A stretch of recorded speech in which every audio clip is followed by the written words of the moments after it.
Olá, o meu nome é Daniela Sofia e hoje vou-vos falar sobre algumas doenças.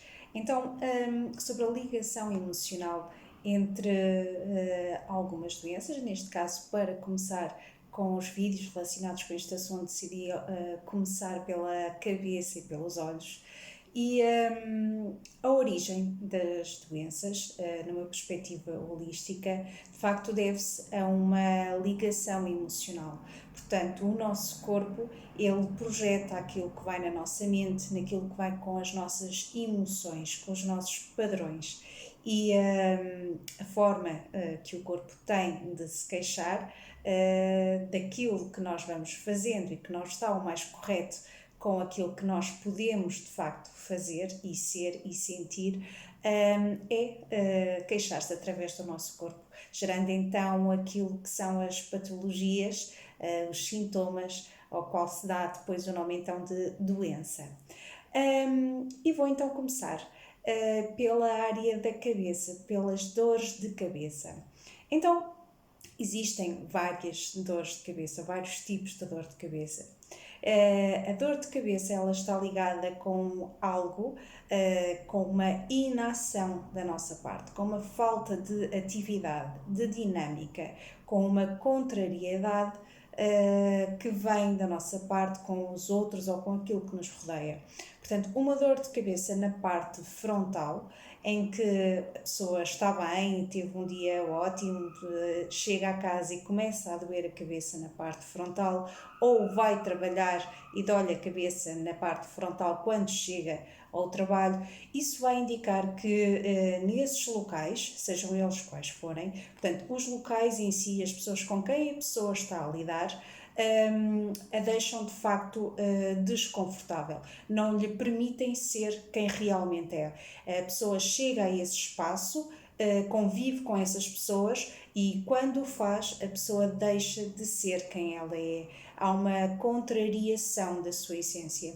Ela fica restringida e tem que criar uma personagem que vai contra aquilo que é a sua verdadeira natureza para poder então estar nesses espaços e interagir com essas pessoas. Portanto, sempre que há uma dor de cabeça na parte frontal, é aconselhado de facto estarmos atentos se é uma dor que começa quando chegamos a um determinado sítio, a um determinado grupo de pessoas, porque se está ligado de facto a uma personagem que nós temos que vestir e que não corresponde àquilo que verdadeiramente somos, sentimos e à nossa verdadeira forma de expressão. E como temos que fingir, de facto, começa-nos a doer a cabeça da pressão que nós temos que exercer para criar então essa personagem. Numa outra zona da cabeça, como por exemplo nas têmporas e ligado aos olhos, a dor de cabeça ela já vai estar ligada a uma área diferente, a uma ligação um pouco diferente. Neste caso, tem a ver com um certo desalinhamento interior e exterior, tal como na parte frontal, nas têmporas e nos olhos.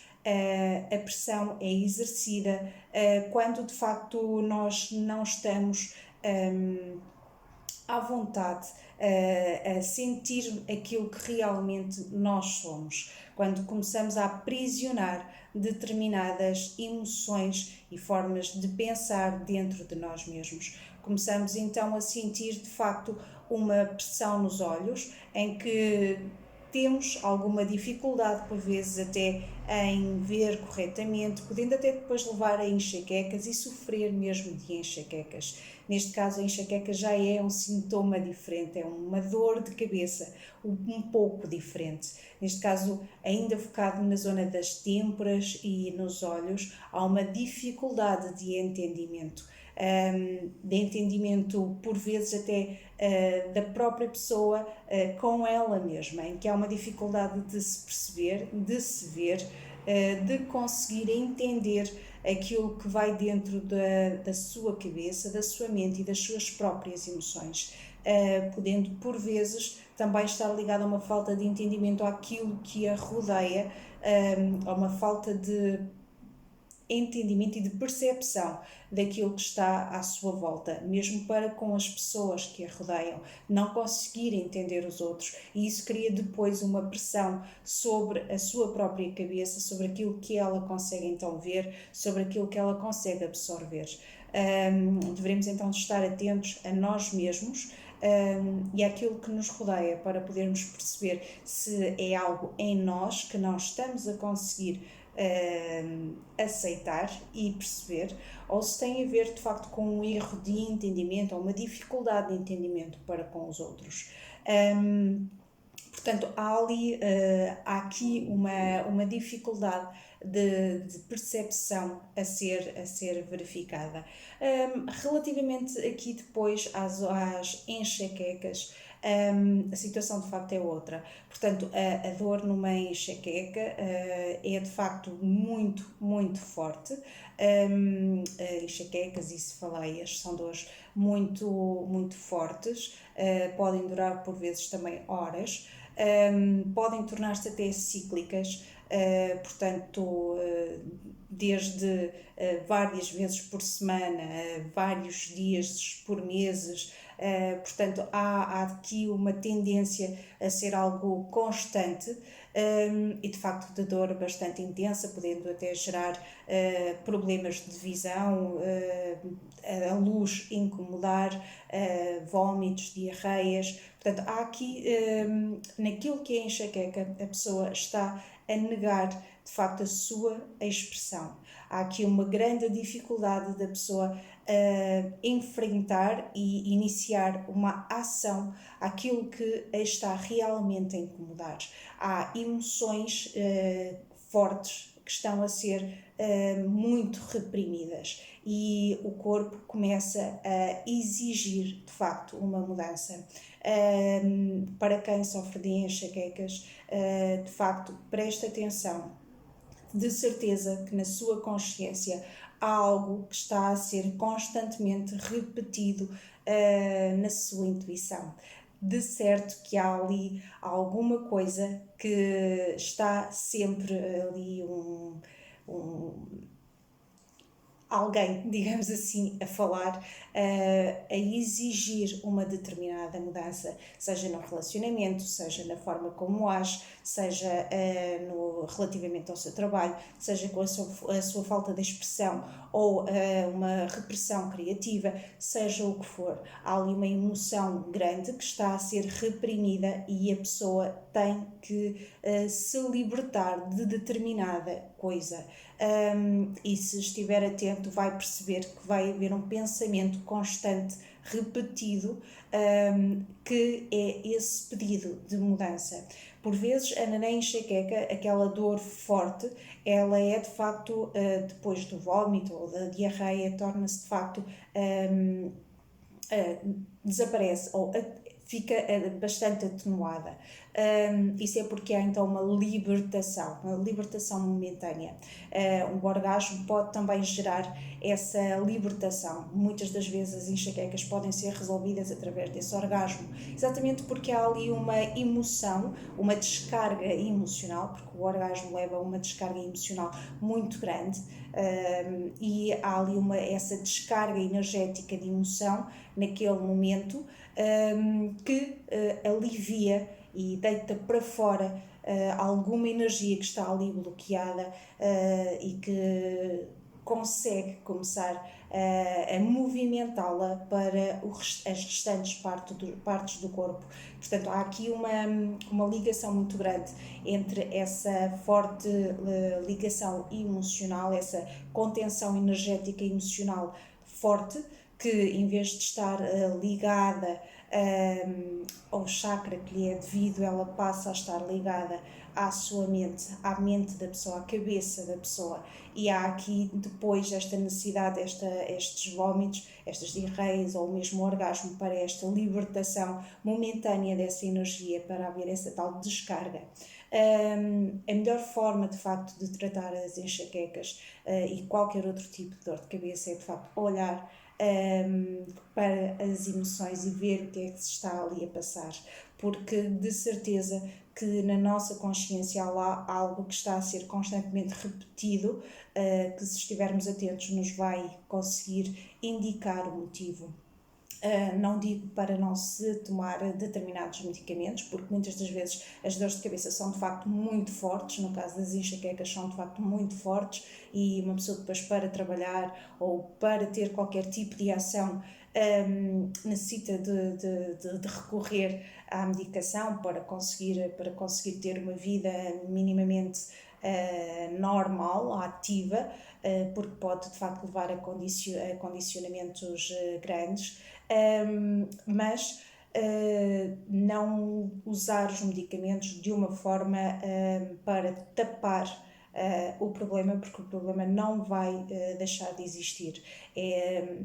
De certeza que vai haver uma frase repetida, algo que está a ser repetido na nossa consciência, para nos alertar ao motivo do porquê é que isso acontece. E quando finalmente agimos sobre essa situação, conseguimos tomar uma ação, uma iniciativa, gerar um dinamismo, portanto, colocar a energia a ser fluida para resolvermos esse determinado assunto, de certeza que a dor de cabeça depois vai minimizar e parar com o tempo. Relativamente aqui ainda então na região da cabeça, nos passando então para os olhos, de facto há um grande número de pessoas com miopia, hipermetria e alguns outros problemas ligados aqui à visão. Eu neste caso vou-me referir apenas à hipermetria e à miopia neste vídeo, porque senão ficaria muito extenso. Mas há de facto outros assuntos e farei vídeos depois a posteriori. Então, relativamente aqui aos olhos, a primeira questão que devemos colocar é o que é que eu não quero ver? Porque há de facto alguma coisa que não se quer ver.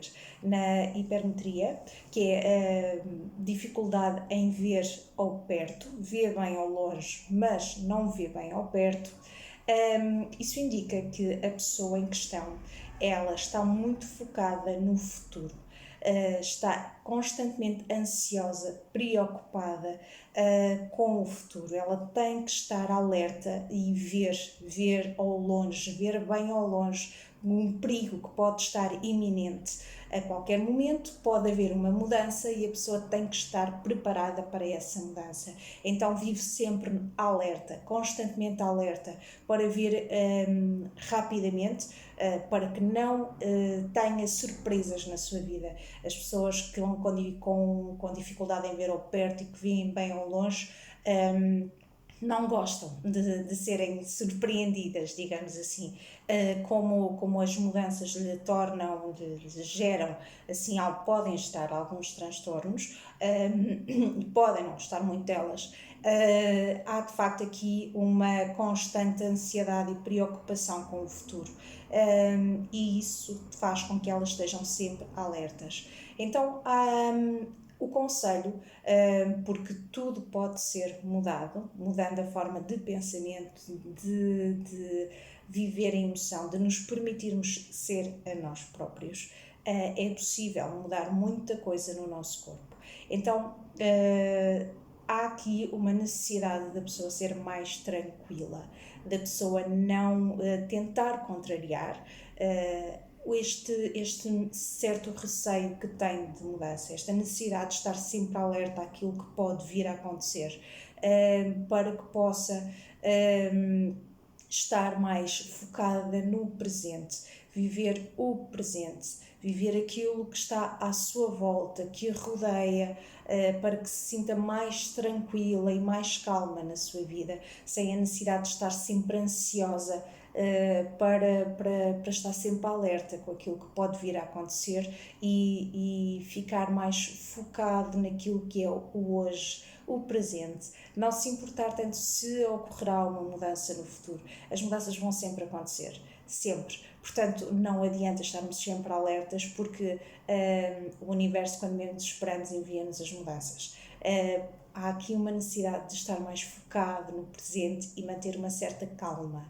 Na miopia, que é a dificuldade em ver ao longe e ver bem ao perto, a situação é diferente. Portanto, aqui a pessoa ela tem medo.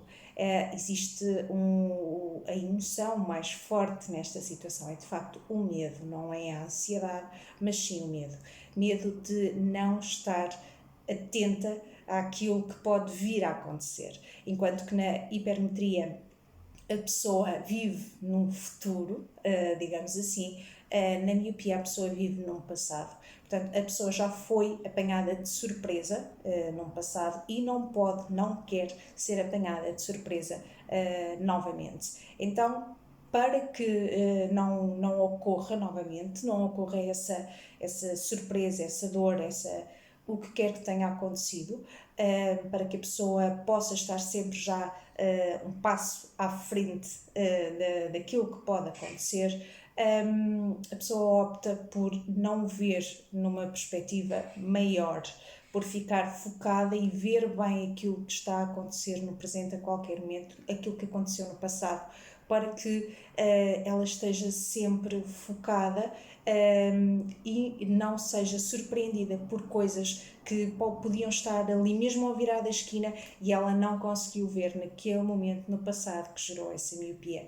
Então ela agora vai ficar com um medo constante, portanto vai haver um certo medo de não estar então preparada ou capacitada com todas as suas armas para poder agir quando as coisas acontecem. Há aqui na miopia também uma forte ligação àquilo que a pessoa é por dentro. Por vezes a pessoa não quer ver quem realmente ela é no seu interior. Ela está focada com as coisas que consegue ver na sua proximidade, sendo que depois não se permite ver bem mais no fundo do seu interior, ou seja, numa parte mais longínqua do seu próprio ser interior. Ela não se permite observar a si mesma, podendo ter medo até de si mesmo, por algum motivo, por alguma situação. Poderá estar ligado a vidas passadas ou apenas a situações que ocorreram nesta vida durante a gestação, por exemplo, ou quando era mais nova. E gerar ali um medo até de si mesma e não querer ver a si mesma. Portanto, há aqui uma necessidade da pessoa começar a observar o que é que ela não quer ver, se é algo exterior, se é algo interior, para começar a curar as suas feridas. De facto, há muitas crianças que começam a ter miopia por volta dos 6, 7 anos. Por volta dessa altura, há aqui uma correlação astrológica também com o próprio Saturno, é que a criança quando nasce, a criança quando está no ventre da mãe, é como se a mãe fosse a Terra e a criança é a Lua. Então a criança ela está sempre a depender da Terra, constantemente para fazer o seu movimento, até que chega os 6, 7 anos. Aos 6, 7 anos, a criança deixa de ser então a lua dependente da terra e há uma necessidade da firmeza masculina, o pai torna-se uma figura muito importante na vida depois da criança. Claro que a mãe continua a ser importante, mas há aqui a necessidade do pai estar mais presente na vida da criança, isto porque a criança vai começar a enfrentar de uma outra forma o mundo exterior. Ela vai começar a ver os perigos de uma outra forma e a presença masculina, a presença do pai, vai gerar aqui como que uma segurança ao mundo exterior, como se podemos imaginar como se o pai fosse aquela personagem aquele guerreiro que está ali para proteger a criança de qualquer perigo iminente que possa estar no exterior. Então há uma necessidade grande há uma ligação maior da criança depois com a figura masculina, com o pai, por volta dos 6, 7 anos, exatamente para que possa sentir-se protegida dos perigos que estão depois na rua, já não no seu lar, mais familiar, em que necessitava de facto da mãe a nível emocional para ali haver um maior equilíbrio, uma harmonia, uma aprendizagem, mas depois já na rua, no exterior, no contacto já com o mundo lá fora mesmo, há necessidade de facto aqui da importância do pai e da figura paterna para haver esta segurança. Então a miopia depois na criança está muito ligada a medos exteriores, com o que pode acontecer no exterior. A miopia por volta dos 6, 7 anos, que é quando a criança começa a conseguir ler de facto bem ou muito melhor e escrever, pode estar ligada até com o medo que ela tem das pessoas que estão ao seu redor nesse momento em que ela começa a aprender a ler, a escrever, a comunicar e a expressar de uma ou outra forma. Não quer dizer que ela possa ter medo do professor ou que o professor seja uma figura que seja mau para a criança, mas pode haver uma determinada imposição ou rigidez ou firmeza que possa estar a ser excessiva, por exemplo. Não quer dizer que seja só o professor, mas as próprias crianças por vezes são agressivas com elas próprias. Mesmo depois em casa pode haver ali alguma rigidez para a criança ainda não estar a fazer determinada coisa ou a expressar-se de determinada forma e a criança começa a ver um perigo iminente, um perigo ali a chegar. É como se ela fosse apanhada de surpresa de um perigo que aconteceu ali, alguma coisa que a traumatizou, digamos assim, que ela não estava à espera e vai começar então a miopia, que é o facto de ela não querer ver o que está mais longe, ter que estar ali bem presente, a olhar para aquilo que está ao seu redor para não ter então não receber um perigo iminente. Daí a figura paterna ser importante para que ela se sinta segura na sua caminhada para esse mundo exterior, para que não se sinta ali com medo e com essa necessidade de estar a olhar e de estar focada tanto no presente para não ser apanhada de surpresa com algum perigo. Então, pronto, a miopia na criança ou qualquer outra doença na criança, patologia, devemos estar sempre atentos para tentar perceber e escrutinar ao máximo o que é que se está a passar. A própria criança em si pode não estar a querer ver ou a aceitar quem ela realmente é, porque como vai estar então já num mundo diferente, já rodeado de pessoas diferentes, em que vai haver perigos, em que todas as crianças são diferentes, em que ela começa a ver as coisas de outra forma, pode não gostar de alguma coisa em si, não querer ver alguma coisa em si e começar então a reprimir determinada informação interior, determinada essência, e aconselhado aos pais tentarem estar o máximo atentos possível. Não é fácil, de facto, mas é tentar ao máximo criar uma determinada ligação para que a criança consiga exteriorizar e perceber-se o que é que se está ali a passar, para que ela possa deixar-se e permitir-se ser de uma forma mais segura. E pronto, e é isto, não me vou alongar mais por hoje. Sigam-me na minha página, na Griete Sofia, no Facebook e no Instagram. Beijo luminoso, grata.